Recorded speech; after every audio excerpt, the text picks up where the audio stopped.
很多人会问我，极简就是一直丢东西，极简就是什么都不能买，极简就是越少越好吗？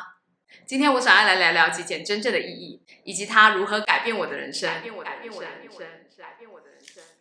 但放心啦，绝对不是长这样子的。事实上，极简主义最开始是在2战之后所兴起的一门艺术派系，后来才渐渐的演变成为一种哲学思想、价值观以及生活方式。而当代极简生活运动真正开始的契机是在2006年到2018年这10几年之间，有一群国外的网络创作者，像是 Leo Babauta、The Minimalist， 还有 Matt D'Avella， 在台湾则是有 Nana Q 和莫阳子等人的影片被人广为流传而渐渐普及。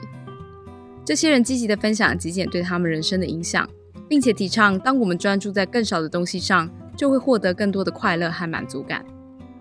看到这里，有些人可能也会问，所以极简主义就是要家里空无一物，不可以有任何物欲，而且东西要减少到 N 件吗？你先冷静听我说。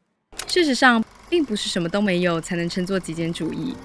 根据 The Minimalist 的定义，极简就是借由去除那些生活中对我们来说没有价值或不会带来快乐的东西，从而体会到更多的好处，譬如更好的财务保障、减轻压力、找到对生活的热情，以及家人和朋友更多相处的时间。但关键在于要留下什么，只有你自己可以决定。这样的立场完全就是与炫耀性消费相反。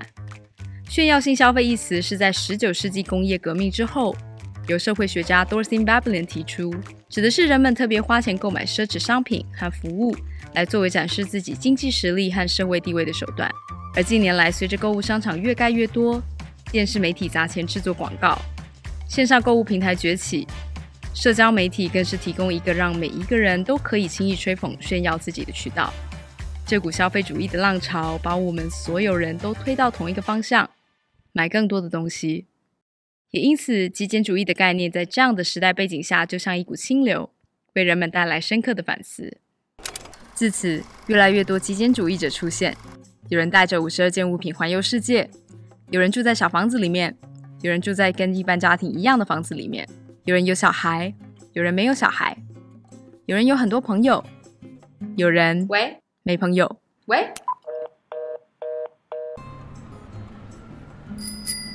其实极简生活要怎么过，只有你可以决定。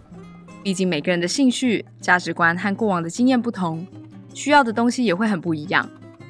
再者，你每天的生活也都在改变，今天使用的东西，明天可能就不再需要了。而如果你不主动去决定什么东西应该要留下来，在预设的情况下，你就会留下全部的东西。如果你现在想要做点什么，从断舍离开始就是最直接的方式。但极简并非就此结束。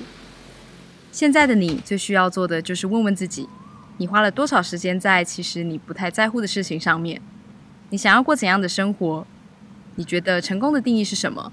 什么是你的价值观？如果你不主动去决定这些重要的事情，别人就会替你决定。这也是极简带给我最大的好处。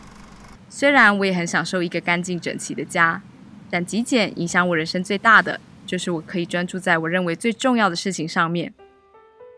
9年前，我带着一个行李箱出国展开自己的职涯。当时的我没有最耀眼的学历和履历，月薪也不高，跟同年龄那些在知名企业里面工作的朋友相比，我觉得自己很失败。但是呢，在开始极简之后，我花了很长一段时间去思考什么会带给我快乐，我想要的人际关系是什么，那我想要怎样的生活。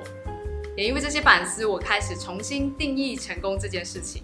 现在对我来说，成功不再是去拥有某些东西或者社会地位。对我来说，真正值得我去追求的呢，是一份我热爱的工作，一个让我废寝忘食的兴趣，拥有更多与家人朋友相处的时间，专注我的健康，还有我想要获得的人生体验。现在的我觉得心满意足，因为带给我快乐的事情不再单纯只是外在的事物。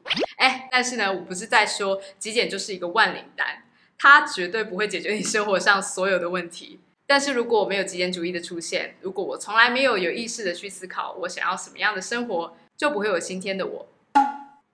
最后我想说的是呢，无论你是不是想称自己是极简主义者，其实我觉得都不是太重要，我们不需要花太多时间在极简字面上的意义。